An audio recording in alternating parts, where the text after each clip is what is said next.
In our last two programs, we were considering the Christian home.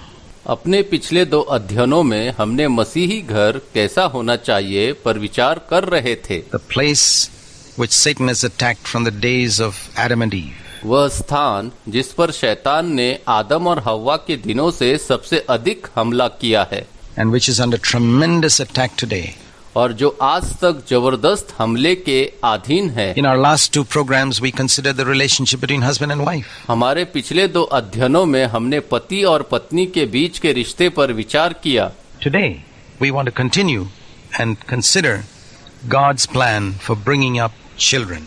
आज इस अध्ययन में हम उस विषय को जारी रखते हुए बच्चों के पालन पोषण के लिए परमेश्वर की योजना पर विचार करना चाहते हैं। Children were part of God's perfect will from the time He created man and woman. बच्चे परमेश्वर की सिद्ध इच्छा का हिस्सा है जब से उन्होंने पुरुष और स्त्री की रचना की। When He created Adam and Eve, the very first words that He spoke to Adam and Eve, mentioned in Genesis 1:28, were these.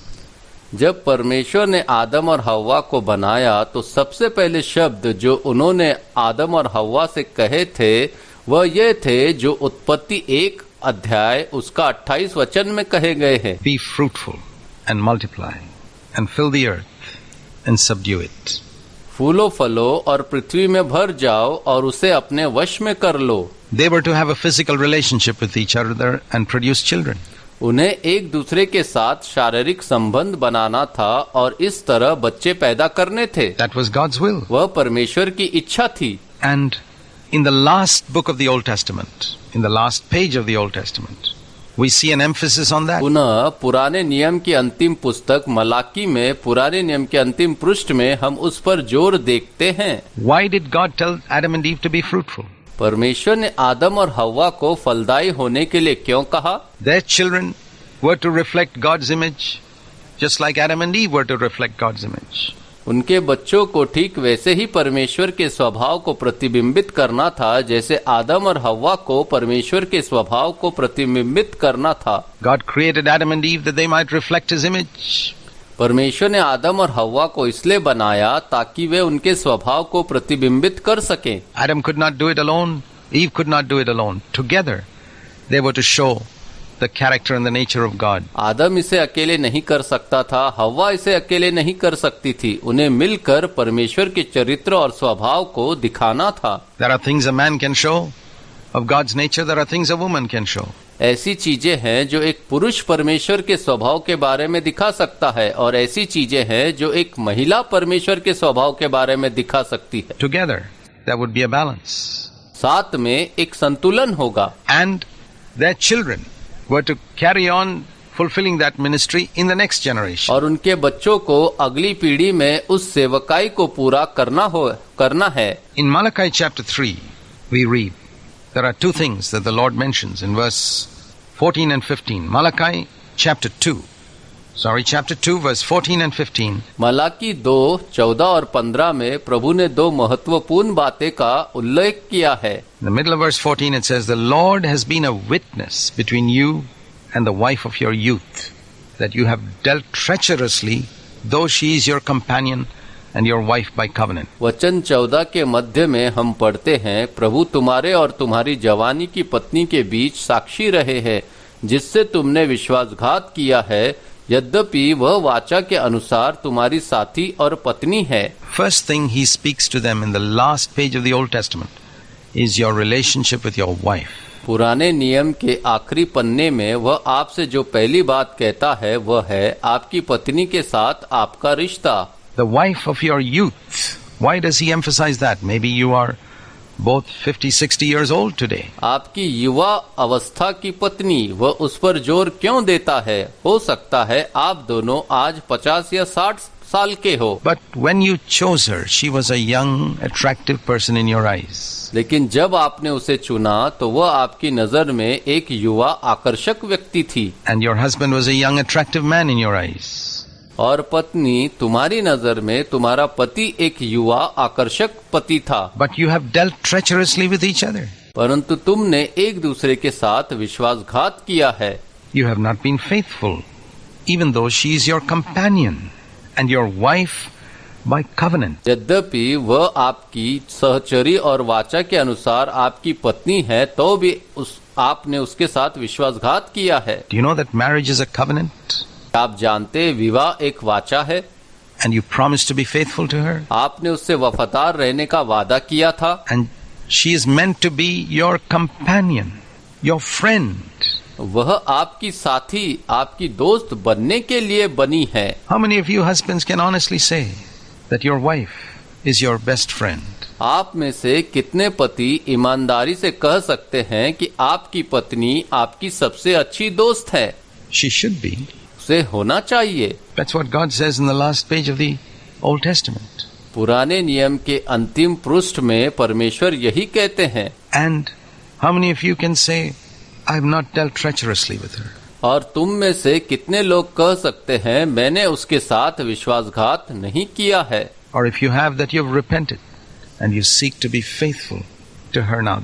और यदि आपने धोखा दिया है, तो क्या आपने मन फिराव किया है और अब आप उसके प्रति वफादार रहना चाहते हैं? This is God's will. यह परमेश्वर की इच्छा है। And then he goes on in the next verse, Malachi 2:15, to say, फिर वह अगले वचन मलाकी 2:15 में कहता है, and what was God seeking in uniting you as husband and wife? I'm paraphrasing the words. और परमेश्वर तुम्हें पति और पत्नी के रूप में एक करने में क्या चाह रहे थे? मैं शब्दों को आसान ढंग से कह रहा हूँ। What was God seeking in uniting you as husband and wife? परमेश्वर आपको पति और पत्नी के रूप में एक कर क्या खोज रहे थे? He was seeking a godly offspring. वह एक पर ईश्वरीय संतान की खोज कर रहे थे। He was seeking godly children. वह ईश्वरीय संतानों की खोज कर रहे थे। That in the next generation, and they would transmit it to the next generation. ताकि अगली पीढ़ी में वे ईश्वर के स्वभाव को अगली पीढ़ी तक पहुंचा सके। Godly offspring, not just offspring. न केवल संतान बल्कि ईश्वरीय संतान। It's easy to have children, बच्चे पैदा करना आसान है, but to bring up children in a godly way, that's a task of a lifetime. लेकिन बच्चों का पालन पोषण ईश्वरीय तरीके से करना यह जीवन भर का काम है। It requires sacrifice. इसके लिए बलिदान की आवश्यकता है। It requires sincerity, wholeheartedness in our life to God. इसके लिए हमारे जीवन में ईश्वर के प्रति ईमानदारी, संपूर्ण हृदय की आवश्यकता होती है। Just like God is the binding force that holds husband and wife together. जैसे परमेश्वर वह बंधनकारी शक्ति है जो पति पत्नी को एक साथ बांधे रखती है। It is only with God's power that we will be able to bring up our children in a godly way in this evil generation. केवल परमेश्वर की शक्ति से ही हम इस दुष्ट पीढ़ी में अपने बच्चों को पालन पोषण ईश्वरीय तरीके से कर पाएंगे। The way your children have turned out is an indication of whether you have lived in a godly way in your own home. आपके बच्चे जिस तरह से आगे बढ़ रहे हैं, वह इस बात का संकेत है कि आप अपने घर में पर ईश्वरीय तरीके से रह रहे हैं या नहीं। Do you know what the Bible says about the way children turn out later on in life? क्या आप जानते हैं कि बच्चे जीवन में आगे चलकर कैसे विकसित होते हैं? इसके बारे में बाइबल क्या कहती है? It says in Proverbs and chapter 22 verse 6. नीति वचन 22 अध्याय और 6 वचन में कहा गया है, Train up a child in the way he should go. Even when he is old, he will not depart from it. बालक को उसी मार्ग की शिक्षा दे जिसमें उसे चलना चाहिए और वह बूढ़ा होने पर भी उससे न हटेगा। Now, either that is the stupid opinion of a man, or it is the inspired word of God. What do you think it is? अब या तो वह किसी मनुष्य की मूर्खतापूर्ण राय है या फिर परमेश्वर का प्रेरित वचन है। आपको क्या लगता है वो क्या है? If you accept this as the inspired word of God, inspired by the Holy Spirit, then listen to it. यदि आप इसे परमेश्वर द्वारा प्रेरित पवित्र आत्मा से प्रेरित वचन मानते हैं तो इसे सुने। If you do the first part of that verse, the second part will be automatic. यदि आप उस वचन का पहला भाग कर लेंगे तो दूसरा भाग स्वचलित हो जाएगा। What is that? वह क्या है? If you train up your child or children in the way you want them to go, यदि आप अपने बच्चों को उसी तरह प्रशिक्षित करते हैं जैसा आप चाहते हैं कि उन्हें जाना चाहिए, he doesn't say a spiritual way. No. यह आध्यात्मिक मार्ग नहीं कहता, नहीं। He doesn't say if you train up a child in a godly way. No. यह नहीं कहता कि क्या आप किसी बच्चे को ईश्वरीय तरीके से प्रशिक्षित करते हैं या नहीं। Maybe you want your children to make money in the world. Okay, fine. शायद आप चाहते हैं कि आपके बच्चे दुनिया में पैसा कमाए, ठीक है। Train up a child in the way you want him to go. When he's old, he will not depart from it. बच्चे को उसी प्रकार प्रशिक्षित करो जिस प्रकार तुम उसे सिखाना चाहते हो। जब वो बूढ़ा हो जाएगा तो वह उससे नहीं हटेगा। Why are your children running after money today? आज आपके बच्चे पैसे के पीछे क्यों भाग रहे हैं? Because you trained them up in that way. क्योंकि आपने उन्हें इस तरह से प्रशिक्षित किया है। When they're old, they will not depart from it. जब वे बूढ़े हो जाएंगे तो उससे अलग न होंगे। Why are your children seeking for greatness in the world? Because that's what you wanted for them. आपके बच्चे दुनिया में महानता की तलाश क्यों कर रहे हैं? क्योंकि आप उनके लिए यही चाहते थे। You may speak high-sounding spiritual language and be an elder in a church and many things like that. वह उच्च ध्वनि वाली आध्यात्मिक भाषा बोल सकते हैं और कलीसिया में एक प्राचीन हो सकते हैं और इस तरह की कई चीजें कर सकते हैं। But if your children are worldly and wayward and unconverted, लेकिन यदि आपके बच्चे सांसारिक, स्वच्छंद और अपरिवर्तित हैं, dear parents, I don't want to condemn you, but I would encourage you to take the blame instead of blaming circumstances, people, etc. प्रिय माता पिता, मैं आपकी निंदा नहीं करना चाहता, लेकिन मैं आपको परिस्थितियों, लोगों आदि को दोष देने के बजाय दोष लेने के लिए प्रोत्साहित करूंगा। Humble yourself and say, Lord, it's my fault that my children are not converted. अपने आप को नम्र करे और कहें, प्रभु, यह मेरी गलती है कि मेरे बच्चों का परिवर्तन नहीं हुआ। It's my fault that my children are not following the Lord. यह मेरी गलती है कि मेरे बच्चे परमेश्वर का अनुसरण नहीं कर रहे हैं। When you take the blame, then God can help you, even if you've been a failure. जब आप दोष लेते हैं तो परमेश्वर आपकी मदद कर सकते हैं, भले ही आप इसमें असफल क्यों न रहे हो। Do you know that God can help you, even if your children have left your home, they've gone away, and you recognize today that you're a miserable failure in the way you brought them up, that today they are unconverted? क्या आप जानते हैं कि परमेश्वर आपकी मदद कर सकते हैं, भले ही आपके बच्चों ने आपका घर छोड़ दिया हो, वे चले गए हैं और आज आपको एहसास हुआ कि जिस तरह से आपने उनका पालन पोषण किया उसमें आप बुरी तरह विफल रहे और परिणाम स्वरूप आज वे अपरिवर्तित हैं। Now when I say they should be living for God, I don't mean they should become full-time workers or preachers or evangelists or pastors. No.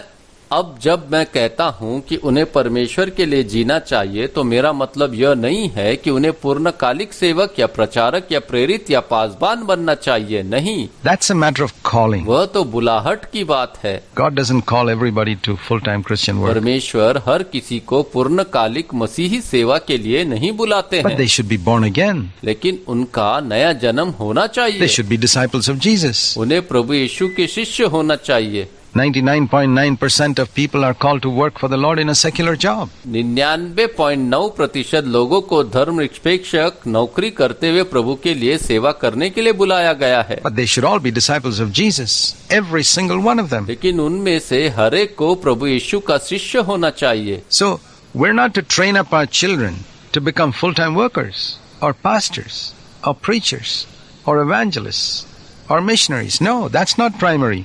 इसलिए हमें अपने बच्चों को पूर्णकालिक सेवक या पासबान या प्रचारक या उपदेशक या मिशनरी बनने के लिए प्रशिक्षित नहीं करना है, नहीं, वह प्राथमिक नहीं है। We train them up to do the will of God, to be disciples of Jesus in whatever God calls them to do. हम उन्हें परमेश्वर की इच्छा पूरी करने के लिए प्रशिक्षित करते हैं, जो कुछ भी करने के लिए परमेश्वर उन्हें बुलाते हैं। God calls them to be evangelists, that's fine. यदि परमेश्वर उन्हें शुभ समाचार सुनाने वाला बनने के लिए बुलाते हैं तो यह ठीक है। But they must be disciples. लेकिन उन्हें शिष्य होना चाहिए। Whether they are nurses or teachers or engineers or missionaries or evangelists or pastors or whatever it is, they must be wholehearted disciples of Jesus. चाहे वे नर्स हो या शिक्षक या इंजीनियर या मिशनरी या उन्हें शुभ समाचार सुनाने वाला या पासबान या जो भी हो, उन्हें पूरे दिल से प्रभु यीशु के शिष्य होना चाहिए। Whether they're teachers or clerks or peons doesn't make a difference. चाहे वो शिक्षक हो या क्लर्क या चपरासी, इससे कोई फर्क नहीं पड़ता। They must be wholehearted disciples of Jesus. उन्हें पूरे दिल से प्रभु यीशु के शिष्य होना चाहिए। And that's what we are to train them up in. और इसके लिए हमें उन्हें बचपन से ही प्रशिक्षित करना होगा। From earliest childhood, to show them that the only thing worth living for in this world is the kingdom of God and His righteousness. ताकि उनके बचपन से ही उन्हें यह दिखाया जा सके कि इस दुनिया में जीने लायक एकमात्र चीज परमेश्वर का राज्य और उनकी धार्मिकता है। And the children must see it in their parents. बच्चों को अपने माता पिता में यह अवश्य देखना चाहिए। They must see the way their parents live. उन्हें यह अवश्य देखना चाहिए कि उनके माता पिता कैसे जीते हैं। They must see what their parents live for. उन्हें देखना होगा कि उनके माता पिता किसके लिए जीते हैं।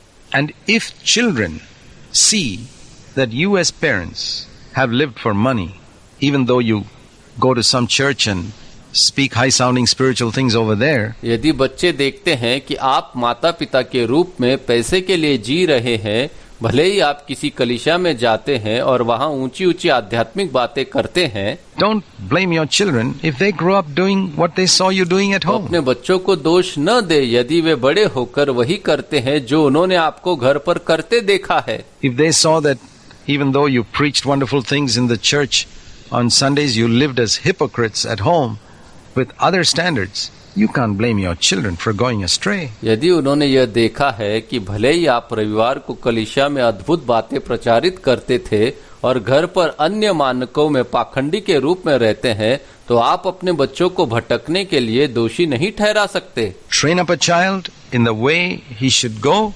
When he is old, he will not depart from it. बच्चे को उसी मार्ग की शिक्षा दो जिस पर उसे चलना चाहिए, और जब वह बूढ़ा हो जाए तो वह उससे न हटेगा। I believe that is the word of God.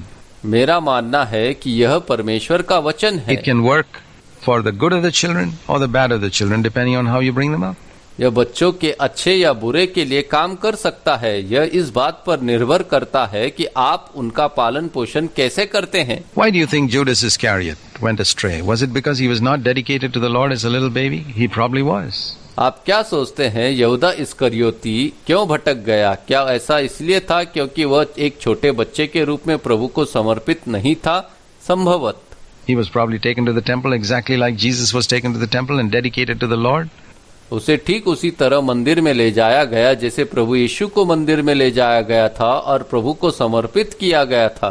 But it's quite likely that after dedicating him to the Lord, his parents brought him up for the world.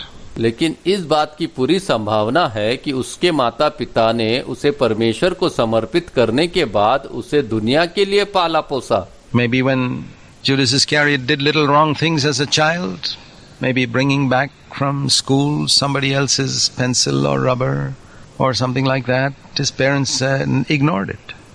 शायद जब यहूदा इस्करियोती ने बचपन में छोटे मोटे गलत काम किए थे, जैसे कि वह स्कूल से किसी और की पेंसिल या रबर या ऐसी ही कुछ चीजें ले आता था और उसके माता पिता ने इसे नजरअंदाज कर दिया होगा। When you ignore the little thefts and the little lies that your children do, जब आप अपने बच्चे द्वारा की जाने वाली छोटी छोटी चोरियां या और छोटे छोटे झूठ को नजरअंदाज करते हैं, you're training them to be thieves and liars when they grow up. तो आप उन्हें बड़े होने पर चोर और झूठ बोलने का प्रशिक्षण दे रहे हैं। Even a small thing. छोटी सी बात में भी। Supposing you see your child has come home in the kindergarten class with a pencil that you never gave him. मान लीजिए कि आप अपने बच्चे को एक दिन किंडरगार्टन कक्षा से एक पेंसिल के साथ घर आते हुए देखते हैं जो आपने उसे कभी नहीं दी थी। And you ask him, how did you get this pencil? और आप उससे पूछते हैं तुम्हें यह पेंसिल कैसे मिली? And he says, well, somebody stole my pencil. I don't know who it was. So I found somebody else's and I took it. मान लीजिए वह जवाब देता है किसी ने मेरी पेंसिल चुरा ली, मुझे नहीं पता कि वह कौन था, इसलिए मुझे किसी और की पेंसिल मिली और मैंने उसे ले लिया। And you give him the impression that he's a smart boy. फिर यदि आप उसे यह आभास देते हैं कि वह एक चतुर लड़का है, You have trained him to be a Judas Iscariot. when he grows up? तो आपने उसे बड़ा होने पर यहूदा इस्करियोती बनने के लिए प्रशिक्षित किया। It starts with a small pencil. It may end with robbing a bank. इसकी शुरुआत एक छोटी पेंसिल से होती है, लेकिन इसका अंत बैंक लूटने से हो सकता है। What do you need to tell that child at that time? उस समय आपको उस बच्चे को क्या बताने की आवश्यकता है? You need to tell that child, if somebody else robs your pencil, doesn't mean you can rob somebody else's. आपको उस बच्चे को यह बताना होगा, अगर कोई और आपकी पेंसिल चुराता है तो इसका मतलब यह नहीं है कि आप किसी और की पेंसिल चुरा सकते हैं। Go tomorrow and give it back to the teacher or to the person who it belongs to and say, I'm sorry. कल जाकर इसे अध्यापक या उस व्यक्ति को लौटा देना जिसका यह है, और कहना कि मुझे खेद है कि मैंने इसे ले लिया। My dear friends, very many times parents are responsible for the godless way in which children grow up. मेरे प्यारे दोस्तों, कई बार बच्चों के ईश्वर विहीन तरीके से बड़े होने के लिए माता पिता जिम्मेदार होते हैं। Do you realize that God wants you to bring up godly offspring? क्या आपको एहसास है कि परमेश्वर चाहते हैं कि आप ईश्वरीय संतान पैदा And the करें? responsibility primarily comes upon fathers. जिम्मेदारी मुख्य रूप से पिता पर आती है। We read in Ephesians and chapter 6 and verse 4. हम इफिसियों 6 और वचन 4 में पढ़ते हैं, Fathers, bring up your children in the discipline and instruction of the Lord. हे पिताओं, अपने बच्चों को प्रभु के निर्देश और अनुशासन के अनुसार बड़ा करो। There are two things we need to give to our children. हमें अपने बच्चों को 2 चीजें देने की जरूरत है, Instruction and discipline. निर्देश और अनुशासन। Instruction in the Lord means not just the stories of Joseph and David and Moses. That's all good. प्रभु में निर्देश का अर्थ केवल यूसुफ और दाऊद और मूसा की कहानियां सुनाना नहीं है, यह अच्छा है, But also principles of righteousness, of honoring parents, honoring, speaking respectfully to older people. लेकिन साथ ही धार्मिकता के सिद्धांत, माता पिता का आदर करना, बड़े लोगों का आदर करना और आदर पूर्वक बात करना सिखाएं। Who's going to teach children all this? बच्चों को ये सब कौन सिखाएगा? Who's going to teach little girls modesty of dress and behavior?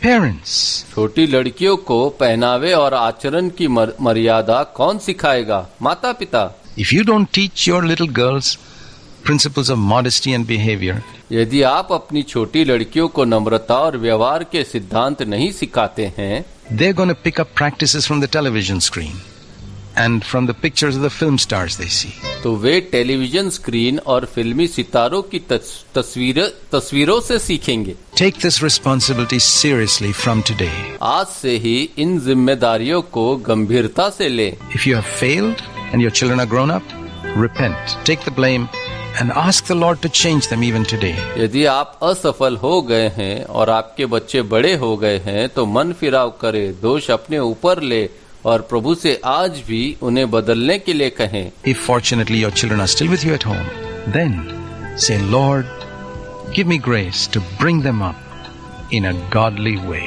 यदि सौभाग्य से आपके बच्चे अभी भी आपके साथ घर पर हैं तो कहें, प्रभु मुझे उन्हें ईश्वरीय तरीके से बड़ा करने की कृपा करें।